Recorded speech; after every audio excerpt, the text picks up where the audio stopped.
Assalamualaikum warahmatullahi wabarakatuh. Bismillahirrahmanirrahim. Alhamdulillahirabbil alamin. Assalatu wassalamu ala asrofil anbiya'i wal mursalin wa ala alihi wa sahbihi ajma'in, amma ba'du.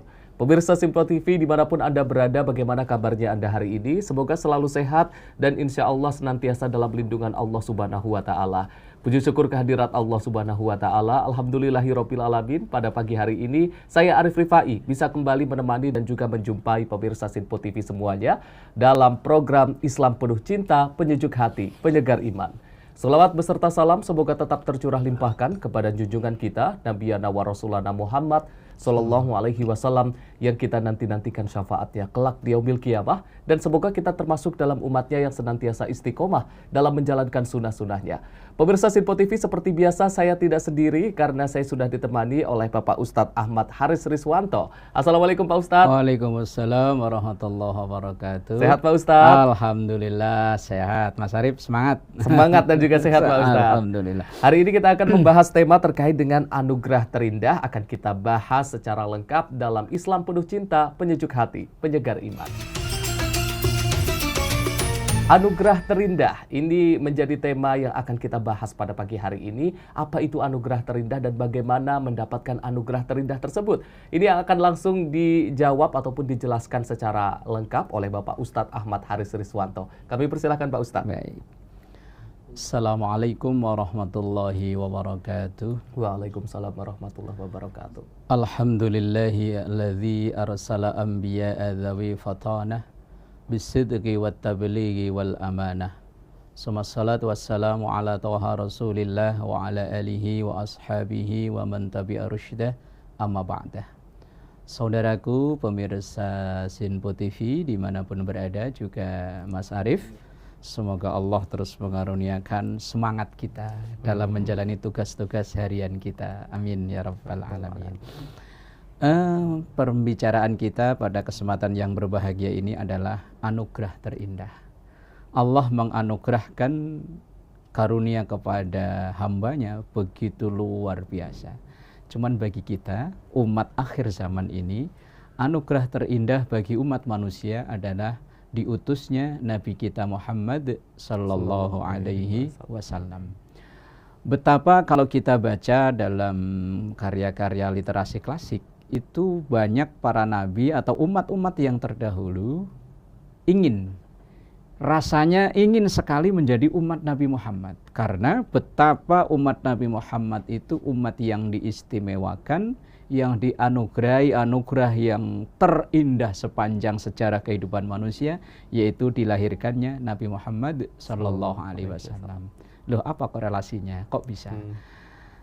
Karena dengan diutusnya Rasulullah Sallallahu Alaihi Wasallam itu merubah tatanan atau merubah budaya yang dulu sudah ada, yang sangat diskriminatif terhadap kelompok-kelompok tertentu.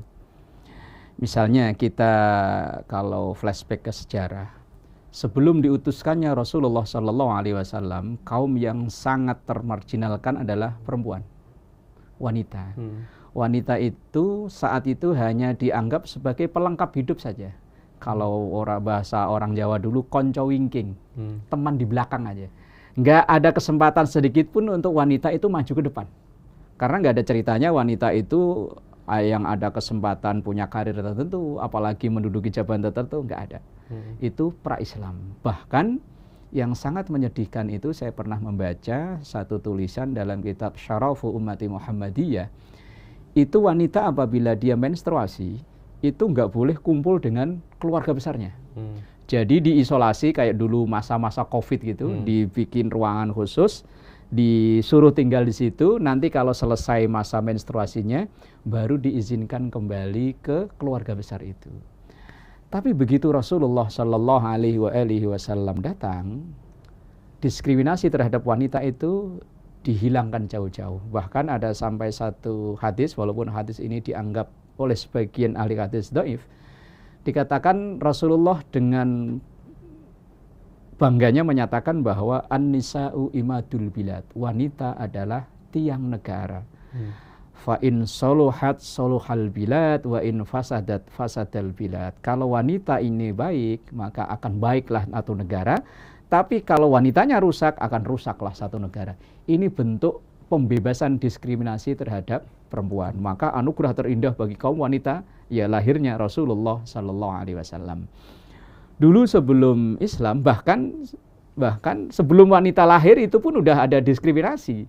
Karena suku Quraisy jahiliyah saat itu malu ketika istrinya melahirkan kok lahirnya perempuan. Kan sering kan masyhur ketika kita baca-baca atau dengar-dengar sejarah itu, ketika terlahir kok anak perempuan langsung dikubur hidup-hidup. Padahal di zaman sekarang juga nggak kalah sadis ya. Kadang belum ketahuan ini laki apa perempuan udah dibunuh terlebih dulu. Aborsi, naudzubillah. Semoga terhindar semua dari kejadian seperti ini. Lah, kemudian ketika Rasulullah Sallallahu Alaihi Wasallam diutus menjadi seorang Rasul, beliau mengajarkan kesamaan, kesetaraan antara laki dan perempuan. Walaupun ada ibadah-ibadah tertentu yang hanya dispesifikkan untuk laki-laki, tetapi wanita pun bisa melaksanakan dengan nilai yang nanti sama, walaupun ibadahnya beda. Misalnya laki-laki diwajibkan Jumatan, perempuan enggak. Tapi perempuan juga bisa melaksanakan ibadah yang berbeda, tetapi punya nilai yang sama di hadapan Allah, mau laki mau perempuan tetap sama, enggak ada perbedaan. Kemudian Islam juga sangat keras usahanya untuk menghilangkan perbudakan. Yang perbudakan itu adalah warisan budaya yang sudah ada sebelum Islam. Nah, ketika Islam datang, setiap ada pelanggaran-pelanggaran besar, maka hukumannya salah satunya adalah memerdekakan budak. Dan memerdekakan budak termasuk salah satu ibadah yang nilainya besar saat itu. Walaupun alhamdulillah sekarang perbudakan udah nggak ada. Walaupun yang secara itu masih ada aja kita temukan ya kasus-kasus perlakuan yang tidak manusiawi seperti budak itu. Kemudian di syariat sebelum datangnya Rasulullah, sebelum syariat Islam maksudnya, itu umpama kita punya baju ini terkena najis, Mas Syarif, itu nggak bisa dicuci, harus dipotong. Lah kalau yang terkena sebelah sini masih mending, masih bagus lah. Kalau pas sebelah sini kan rusak gitu baju. Tapi begitu Islam datang, nggak perlu seperti itu. Cukup dibersihkan, yang penting najisnya hilang, baunya hilang, rasanya hilang, warnanya hilang, udah suci kembali. Silahkan dipakai untuk keperluan yang lain atau untuk ibadah yang lain. Artinya, secara ringkasnya begini. Syariat atau beban yang ditanggung oleh umat-umat terdahulu itu jauh lebih berat dibanding dengan kita. Lah kita umat Islam ini, umat akhir zaman ini, umat Nabi Muhammad ini memperoleh anugerah yang terindah, yaitu dengan diutusnya Nabi Muhammad Sallallahu Alaihi Wasallam.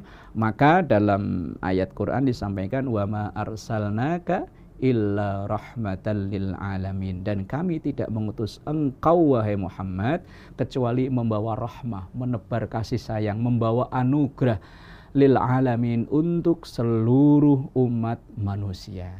Tidak peduli dia itu agamanya apa, sebetulnya memperoleh anugerah dengan diutusnya Nabi kita Muhammad Sallallahu Alaihi Wasallam. Bahkan dulu sebelum pra-Islam itu ketika mau mengkonsumsi binatang itu sangat, kalau manusia peri kemanusiaan ini peri kebinatangan kali ya, peri kehewanan. Itu Rasulullah sangat mengajarkan itu, ketika mau menyembelih tajamkan pisaumu dan jangan di hadapan hewan yang masih hidup. Walaupun ini hewan kalau menyembelih dipisahkan. Ini ketika misalnya tempatnya menyembelih di sini, hewan yang masih hidup dipisahkan, jangan sampai melihat. Ini bentuk anugerah Allah melalui Rasulullah. Misalnya Rasulullah itu melarang membunuh binatang tapi disiksa dulu. Kalau memang niat bunuh sekalian. Ini kadang kita kalau ada kesel sama kecoa kan cuma ditebalikin doang. Sampai subuh kecoa itu nggak mati-mati. Kalau memang hewan itu dirasa kita dirugikan, boleh kok dibunuh. Tapi ketika membunuh langsung sekali mati, jangan disiksa. Ini kadang kalau kita kesel sama hewan apa, kita perlakukan dengan tidak kehewanan. Ajaran Rasulullah itu sangat luar biasa. Maka diutusnya Rasulullah Sallallahu Alaihi Wasallam itu anugerah terindah. Maka dalam surah Yunus ayat ke-85 kalau nggak salah, itu ada ayat kul bi fadlillahi wa bi rahmatihi fa bidzalika falyafrahu. Katakanlah, dengan fadlnya Allah, dengan kemahamuraan Allah, dengan kasih sayang Allah dan rahmah terbesar yang diturunkan oleh Allah kepada umat manusia itu adalah diturunkannya Nabi Muhammad sallallahu alaihi wasallam. Fabidzalika, maka dengan itu semua falyafrahu, maka bergembiralah. Lah, bagaimana caranya kita bergembira dengan anugerah terbesar? Itu kan yang harus kita jawab kan, yang harus kita realisasikan. Bagaimana caranya kita bergembira dengan diutuskannya Nabi Muhammad sallallahu alaihi wasallam? Apakah hanya dengan kebanggaan-kebanggaan saja? Hanya dengan saya umat Nabi Muhammad loh, Nabi kita Muhammad, tapi bagaimana caranya? Kita bergembira, kita berbahagia dengan tidak menyalahi aturan yang ada. Maka fabidzalika falyafrahu, maka dengan anugerah terindah yaitu diutusnya Nabi Muhammad atau dilahirkannya seseorang yang bernama Muhammad di tengah-tengah kita, kita ini bisa falyafrahu itu. Lah, falyafrahu itu tadi yang satu. Yaitu orang gembira itu bisa diwujudkan dengan bersyukur pada Allah. Bersyukur diantaranya dengan mengucap Alhamdulillah. Lah, bersyukur bisa diacara dengan syukur itu kan ada 3 klasifikasi, ada 3 kelas. Ada dengan ucapan Alhamdulillah saya dilahirkan sebagai umat Nabi Muhammad, tidak dilahirkan sebagai umat Nabi Musa. Atau level yang kedua, syukur dengan perbuatan. Kita berusaha untuk meniru sunnah-sunnah Rasul, itu sebagai bentuk kegembiraan. Atau yang ketiga yaitu syukur dengan hati kita. Hati kita ikhlas, hati kita legowo menjadi umat Nabi Muhammad, tapi tidak hanya sekedar dalam hati dan mulut, tapi dibuktikan dengan perbuatan. Lah, dengan perbuatan kita yang berusaha untuk meniru akhlak Rasulullah sallallahu alaihi wasallam, itulah termasuk bagian dari falyafrahu itu tadi, bergembira dengan anugerah terindah dari Allah untuk kita umat manusia ini. Wallahu a'lam bishawab. Masya Allah. Jadi kehadiran ataupun diturunkannya Nabi Muhammad SAW ini merupakan anugerah terindah bukan hanya bagi umatnya tapi juga bagi seluruh alam. Karena tadi dari penjelasan Pak Ustadz bahkan Islam sangat berperi kebinatangan, berkehewanan terkait kita tidak boleh menyiksa hewan, kalau mau bunuh langsung saja. Dan dari hal-hal detail itu pun menunjukkan bahwasanya kehadiran Rasulullah SAW ini merupakan anugerah terindah bukan hanya bagi umat Islam tapi juga bagi seluruh alam semesta ini. Dan pemirsa, kita akan lanjutkan lagi perbincangan kita usai jeda pariwara. Jangan kemana-mana, tetaplah bersama kami di Islam Penuh Cinta, Penyejuk Hati, Penyegar Iman.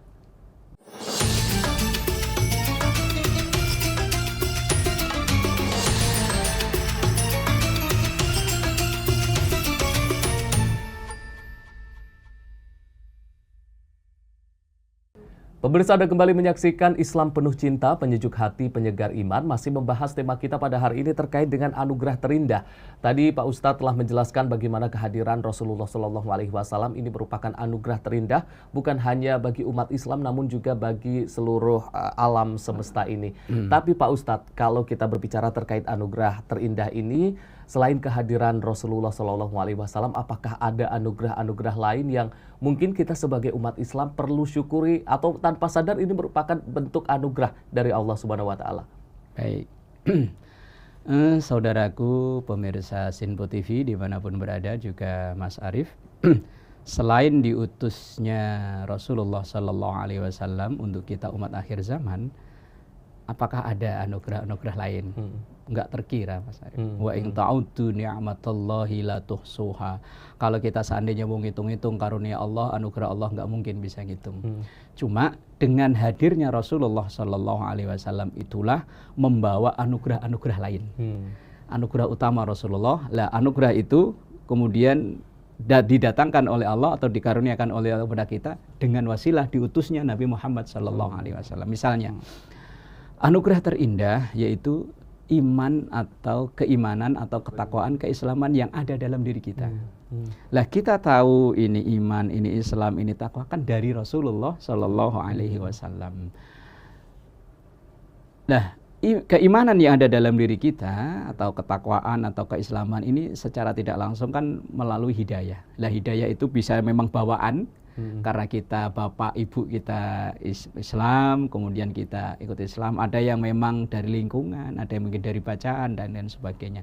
Lah hidayah ini mutlak anugerah Allah, karunia Allah yang diberikan kepada siapapun yang dikehendaki oleh Allah. Yahdi mayyasha. Allah akan memberi hidayah kepada orang yang dikehendaki. Walaupun dia keluarga Rasulullah sendiri, tapi kalau nggak dianugerahi ini, ya nggak bakalan dalam posisi seperti ini. Misalnya kita biasa baca ada saudara beliau yang bernama Abu Thalib, itu paman plus besan. Bagaimana cintanya Rasulullah sama Abu Thalib ini. Tetapi nyatanya sampai akhir hayat, hidayah atau anugerah yang berupa iman Islam ini belum diberikan atau belum dianugerahkan kepada Abu Thalib itu. Maka ketika Abu Thalib ini meninggal, Rasulullah itu ya manusiawilah sedih. Ini orang yang rawat saya mulai dari umur belasan tahun, sampai muda, sampai menikah, sampai berkeluarga, sampai menjadi seorang nabi, yang membackup perjuangan itu Abu Thalib. Nah, dalam kesedihan itulah turun ayat innaka la tahdi man ahbabta walakinnallaha yahdi may yasha. Bahwa engkau Muhammad tidak bisa memberi hidayah kepada orang yang engkau cintai, tidak bisa menganugerahkan hidayah kepada orang yang engkau cintai, tapi Allah lah yang menganugerahkan hidayah itu kepada siapa yang dikehendaki. Alhamdulillah kita, saya, Mas Arif dan mungkin pemirsa Sinpo TV yang di rumah bukan apa-apanya Nabi, hanya umatnya Nabi. Tapi anugerah berupa iman, Islam, ketakwaan ini dihidayahkan oleh Allah kepada kita. Jadi dengan anugerah yang tertinggi, terindah adalah diutusnya Rasulullah. Dan kemudian diutusnya Rasulullah itulah yang menjadi penyebab datangnya hidayah berupa iman, Islam, rasa persaudaraan, dan lain sebagainya itu karena dari hadiah atau anugerah terindah berupa diutusnya Rasulullah Sallallahu Alaihi Wasallam. Masya Allah. Jadi tanpa kita sadari umat akhir zaman ini menjadi salah satu umat yang paling spesial ya Pak Ustadz, dengan diutusnya Nabi Muhammad Sallallahu Alaihi Wasallam. Kemudian nikmat iman, nikmat Islam. Nah ini yang bagaimana cara kita mensyukuri anugerah ini Pak Ustadz sebagai umat akhir zaman. Cara kita mensyukuri anugerah ini agar kita terhindar dari kufur tadi Pak Ustadz, tidak menyia-nyiakan anugerah ini. Iya, baik. Keimanan yang ada dalam diri kita ini mutlak anugerah Allah, dan kapanpun Allah bisa ngambil. Banyak orang yang terlahir dari keluarga muslim, remaja, muda muslim, tapi menjelang akhir hayatnya justru malah keluar dari Islam. Ini berarti nikmat berupa iman ini dicabut kembali oleh Allah. Lah terus kita bagaimana? Wong kita itu pengennya wala tamutunna illa wa antum muslimun. Jangan sampai kita meninggalkan alam dunia ini kecuali dengan membawa iman. Lah bagaimana caranya? Yang pertama, ya kita terus jadidu imanakum bi kalimati la ilaha illallah. Perbaharui imanmu. Kalau ibarat handphone mau dicas. Iman ini perlu dicas.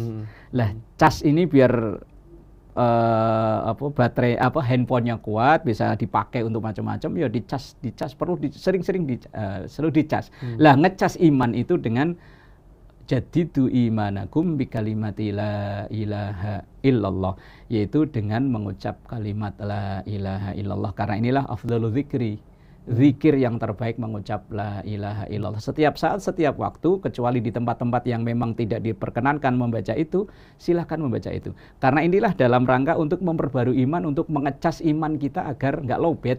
Karena kalau iman lowbat nanti terus mati, bahaya. Lah kemudian selain itu ya dengan kita menjalani perintah Allah sesuai dengan kemampuan kita. Tapi dengan semaksimal mungkin, sesuai kemampuan tapi dengan maksimal. Jangan kok asal-asal yang penting, wah ya enggak. Semampu kita tapi dengan semaksimal mungkin. Kalau memang masih bisa yang lebih maksimal, ya lebih maksimal. Dengan itulah insya Allah karunia Allah ini akan terawat dan terjaga. Atau kita ada doa yang sering kita baca, mohon agar husnul khotimah, ya kan? Agar perjalanan kita ini bisa ditutup dengan hal-hal yang terbaik. Karena sangatlah sia-sia kalau dari awal ini baik tapi penutupnya malah nggak baik. Ibarat orang meniti karir, dari bawah begitu ke atas malah dia melakukan pelanggaran besar, kan su'ul khotimah kan namanya. Nah, apalagi kalau dalam dunia pekerjaan masih bisa diperbaiki, tapi kalau dalam dunia ini kalau sudah diwafatkan atau sudah dimatikan oleh Allah, kemana kita akan melakukan perbaikan? Jadi untuk mensyukuri itu, untuk merawat itu tadi, anugerah Allah berupa iman dan Islam ini, yang berapa tadi? Yang ketiga ya, apa yang kedua? Di antaranya itu dengan menjalani perintah Allah dan juga menjauhi larangan Allah. Karena setiap yang dilarang oleh Allah, yang diharamkan oleh Allah, itu pasti menimbulkan atau terkikisnya iman.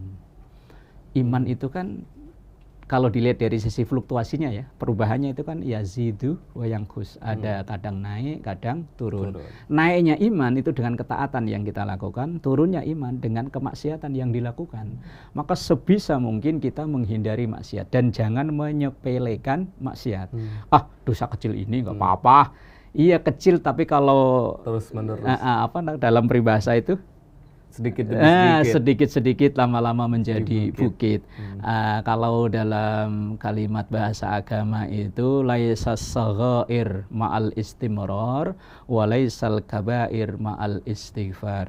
Tidak ada dosa kecil, tapi kalau dilakukan terus-terus ya lama-lama menjadi besar. Tadi sedikit-sedikit lama-lama jadi bukit. Dan tidak ada dosa itu disebut dosa besar ma'al istighfar kalau dosa itu terus istighfari, ditaubati, mohon ampun pada Allah Subhanahu wa ta'ala. Jadi iman ini bisa naik dengan ketaatan kita, tapi juga bisa turun dengan kemaksiatan yang kita lakukan. Gitu Mas Ari. Pak Ustadz, dari penjelasan Pak Ustadz ini tadi terkait dengan anugerah terindah, ini kan banyak erat kaitannya mungkin dengan masalah-masalah keimanan, kemudian Rasulullah SAW mungkin ini berkaitan dengan urusan akhirat. Apakah dalam urusan dunia ada juga yang itu disebut sebagai anugerah terindah Pak Ustadz, seperti waktu, kesehatan, mungkin harta benda, apakah itu juga menjadi salah satu anugerah terindah, atau memang anugerah ini memang hubungannya terkait dengan iman dan Islam itu tadi Pak Ustadz? Baik, segala karunia Allah yang saat ini dalam tanda kutip berada dalam genggaman kita, itu anugerah Allah. Dan itu akan terus menyertai kita, semoga bukan hanya di dunia tapi nanti sampai ke akhirat. Misalnya karir. Karir itu anugerah. Betapa banyak orang di luar sana mungkin yang pengen seperti kita. Ini kalau bukan anugerah Allah, walaupun kita pontang-panting, banting tulang, peras keringat, tapi kalau Allah nggak memberikan anugerah, kita nggak akan bisa berada sampai di titik seperti ini. Ini anugerah Allah. Dan kita pengennya anugerah ini tidak hanya sebatas di dunia. Harapan kita, karir kita yang kita tekuni ini akan membawa manfaat, apalagi mungkin dalam tema Islam penuh cinta ini, ya moga-moga ada orang yang tersentuh, ada orang-orang yang memperoleh wasilah atau pencerahan dari obrolan kita seperti ini. Ya harapan kita ya yang kita lakukan seperti ini akan menjadi investasi kita nanti di akhirat. Itu anugerah Allah. Kesehatan ya begitu. Karena Rasulullah SAW sampaikan dalam hadisnya, beliau sampaikan begini, al-mu'minul qawiyyu khairun wa ahabbu ilallah minal mu'minin dhaif. Seorang mukmin yang kuat, artinya mukmin yang sehat, itu lebih baik dan lebih dicintai oleh Allah. Berarti ini kan anugerah Allah.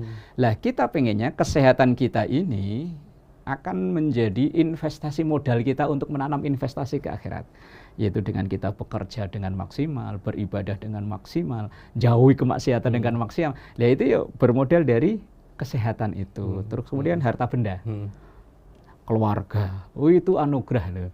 Bahkan ada dua nikmat yang orang itu sering terlupakan bahwa itu dia anugerah. Nikmatani maghbunun fihi ma katsirun minan nas. Ada dua nikmat yang orang itu sering lupa, yaitu anugerah berupa kesehatan dan kesempatan. Orang pinter banyak, tapi yang memperoleh kesempatan nggak banyak. Aslinya, umpama ya, dalam satu posisi tertentu, itu mungkin banyak orang yang bisa menjalani itu, bisa. Cuman kesempatannya untuk menjalani itu loh yang langka itu. Makanya saya dulu pernah memperoleh nasihat dari seseorang, jangan sia-siakan kesempatan. Nah, karena itu anugerah terindah yang diberikan oleh Allah dan mungkin tidak diberikan lagi di kesempatan berikutnya. Makanya mumpung ada kesempatan, gunakan sebaik-baiknya.